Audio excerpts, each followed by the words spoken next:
الحمد لله وكفى وسلام على عباده الذين اصطفى أما بعد أعوذ بالله من الشيطان الرجيم بسم الله الرحمن الرحيم وقلت استغفروا ربكم إنه كان غفارا يرسل السماء عليكم مدرارا ويمددكم بأموال وبنين ويجعل لكم جنات ويجعل لكم أنهارا ما لكم لا ترجون لله وقارا صدق اللہ العظیم۔ ہم لوگ زہر اس لیے نہیں کھاتے کیونکہ زہر کا نقصان ہمارے سامنے ہے۔ ایک آدمی کے پاس میں اگر 1000 بسکٹ رکھے ہوئے 1000 اور اتنا کہا جائے کہ ان 1000 میں سے ایک بسکٹ ایسا ہے جس میں زہر ملا ہوا، کون سا ہے نہیں معلوم، استعمال نہیں کرے گا، صرف اس شک کی بنیاد پر کہ جو بسکٹ میں کھا لوں گا کہیں اس میں تو زہر نہیں۔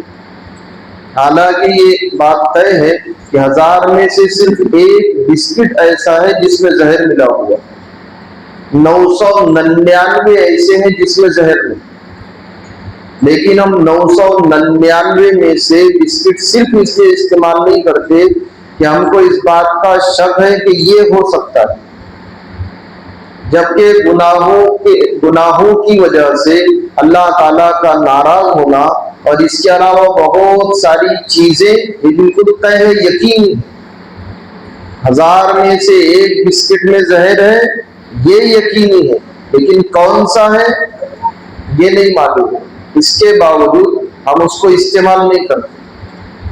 تو جب آدمی نے اس بات کو جان لیا کہ زہر میں موت ہے، زہر میں نقصان ہے، تو اس کو استعمال نہیں کیا جا رہا۔ ہم کو اس بات کا علم ہے، بھائی سانپ کے اندر زہر ہے، سانپ ڈسے گا تو آدمی مرے گا، سانپ کے ڈسنے سے نقصان ہوگا، تو بڑا ہم چھوٹے سانپ کو پالتے نہیں، جیسے بڑے سانپ سے ڈرتے ہیں چھوٹے سانپ سے بھی ڈرتے ہیں۔ کیوں؟ معلوم ہے اس میں نقصان ہے، اس کے کاٹنے سے، اس کے ڈسنے سے آدمی مرتا ہے، لیکن گناہوں کا نتیجہ کیا ہے یہ ہمارے سامنے ہے۔ گناہوں کی نحوست کی وجہ سے کتنے بڑے بڑے نقصانات ہوتے ہیں یہ ہمارے سامنے ہے۔ ہم کو یہ معلوم ہے کہ آگ سے آدمی کو نقصان ہوگا، کرنٹ سے آدمی کو نقصان ہوگا، اس کا علم ہے، لیکن گناہوں کی وجہ سے کیا نقصان ہوگا اس کا علم ہے۔ اسی لیے ایک بڑے عالم نے یہ کہا تھا کہ انبیاء علی نبینا علیہم الصلاۃ والسلام یہ انسانوں کے جذبات کو سامنے رکھ کر اپنی تعلیم ان کے فطری طریقے کے مطابق دیا کرتے تھے۔ انسان کی جو فطرت ہے وہ انسان کی فطرت کو سامنے رکھ کر اللہ کے احکامات سنائے جاتے تھے، اور انبیاء علی نبینا علیہم الصلاۃ والسلام نے انسانوں کی فطرت کو سامنے رکھ کر لوگوں سے یہ کہا کہ جتنی سہولتیں اور جتنی آسائش اور راحتیں تمہارے پاس ہے یہ سب عارضی اور وقتی ہے، صحت آج ہے کل نہیں رہے گی، یہ سننے والوں کے ساتھ بھی ہوگا بولنے والے کے ساتھ بھی ہوگا، دولت آج ہے کل نہیں۔ آپ نے فضائل صدقات میں پڑھا سنا ہوگا کہ دنیا آدمی سے چھوٹ جائے گی، کیسے چھوٹے گی؟ یا تو دنیا اس کو چھوڑ دے گی یا یہ دنیا کو چھوڑ دے گا، یعنی مر جائے گا۔ یہاں کی ساری چیزیں عارضی ہے، وقتی ہے، اس کو دوام نہیں ہے، ہمیشہ رہنے والی نہیں ہے۔ بدن کے اندر قوت ہے، کب تک رہے گی طاقت؟ ایسا تو ہے نہیں کہ بھائی ہماری طاقت ہمیشہ باقی رہے گی، بڑھاپے میں طاقت ختم، اور اگر بڑھاپے میں طاقت ختم نہیں تو موت کو ختم کر دے گی۔ بخار آ گیا، بخار ہمیشہ نہیں رہے گا، دن 2 دن، ہفتے 2 ہفتے، مہینے 2 مہینے میں ختم ہو جائے گا، اور اگر ختم نہیں ہوا تو موت اس کو ختم کر دے گی، کیونکہ زندگی خود عارضی ہے، زندگی خود وقتی ہے، آدمی کی زندگی ہمیشہ رہنے والی ہے۔ سر میں درد ہوا ہمیشہ باقی نہیں رہے گا، تو یہاں کی راحتیں بھی دائمی نہیں ہے اور یہاں کی تکلیفیں بھی دائمی نہیں ہے، یہاں کی راحت بھی ختم ہو جاتی ہے اور یہاں کی تکلیفیں بھی ختم ہو جاتی ہے۔ اس لیے بیوقوف کہا گیا اس آدمی کو جو گناہ کی تھوڑی سی لذت کو سامنے رکھ کر ہمیشہ ہمیشہ کی جہنم کو اپنے آپ پر جہنم کی آگ کو واجب کر رہا ہے۔ گناہ میں تھوڑی دیر کی لذت رہے گی اور اس کا وبال، ہم دنیا کی آگ کو برداشت نہیں کرتے، جہنم کی آگ کو کیسے برداشت کریں گے؟ تو یہ کہا تھا کہ بے وقوف ہے اور مہا بے وقوف ہے وہ آدمی جو گناہوں کی تھوڑی دیر کی لذت لے کر ہمیشہ ہمیشہ کے وبال کو اپنے اوپر لازم کر رہا ہے۔ اور بے وقوف اس کو کہا گیا جو نیکی کی ذرا سی تکلیف، ذرا سی، صبح کے وقت میں اٹھنا تھوڑا سا بھاری کام ہے، اٹھ گئے تو نماز ہو جاتی، تو جو نیکی کی تھوڑی سی لذت کو، نیکی کی لذت نہیں، نیکی کی تھوڑی دیر کی تکلیف کو چھوڑ کر اور تھوڑی دیر کی تکلیف کو برداشت نہ کر کے ہمیشہ ہمیشہ کے عذاب کو اور ہمیشہ ہمیشہ کی تکلیفوں کو اپنے اوپر لازم کر رہا ہے۔ تو یہاں کی راحتیں وہ بھی وقتی ہے اور یہاں کی مصیبتیں بھی۔ انبیاء علیہ نبینا علیہ السلام میں سے ایک نبی کو آرے سے کاٹا گیا، ختم ہو گئی تکلیف۔ حضرت بلال رضی اللہ تعالی عنہ کو تپتی ریت پر لٹایا گیا، اب تھوڑی ہے، اب تو قبر میں مزے لے رہے ہیں اور جنت میں ہمیشہ کے مزے رہے گی۔ تو جتنی مصیبتیں وہ سب عارضی ہیں، وقتی ہے۔ آپ کو بھی تجربہ ہوگا، ہم رمضان المبارک میں روزہ رکھتے ہیں، مئی کا روزہ کب تک بھاری جاتا جی؟ افطاری تک۔ افطاری ہو گئی، پھر 2-4 دن گزر گئے تو کیا ہو یار، دن میں بھاری جا رہا تھا، بعد میں تو پتہ ہی نہیں چلا۔ تو نیکیوں کے کرنے پر جو تکلیف ہے وہ باقی نہیں رہتی، وقت کے ساتھ ختم ہو جائے گی۔ گناہ کے کرنے میں جو لذت ہے وہ لذت بھی تھوڑی دیر کے بعد ختم ہو جائے گی۔ جیسے گناہ کی لذت باقی نہیں رہتی، ایسی نیکیوں کی تکلیف بھی باقی نہیں رہتی۔ لیکن گناہوں کی نحوست کیا ہے، اس کو ذرا دھیان سے سننا۔ گناہ کی ایک نحوست یہ ہے کہ گناہوں کی نحوست کی وجہ سے اللہ تعالیٰ رزق میں بے برکتی ڈال دیتے ہیں، رزق کی تنگی کو مسلط کر دیتے ہیں۔ منتخب میں آپ نے ایک حدیث پڑھی ہوگی یا سنی ہوگی کہ سرخاب پرندہ گناہگار کے گناہ کی نحوست کی وجہ سے تڑپ تڑپ کر اپنے گھونسلے میں مر جاتا ہے۔ تو جب ہمارے گناہوں کی نحوست کی وجہ سے پرندہ جنگل میں مر رہا ہے تو گناہ کرنے والے کو کتنا نقصان ہوگا؟ جب ہمارے گناہ کی وجہ سے پرندہ تڑپ تڑپ کر مر رہا ہے تو خود گناہ کرنے والے کا کیا حال ہوگا؟ گناہ کی ایک نحوست یہ ہے کہ اللہ تعالیٰ گناہوں کی نحوست کی وجہ سے عبادتوں سے محروم کر دے۔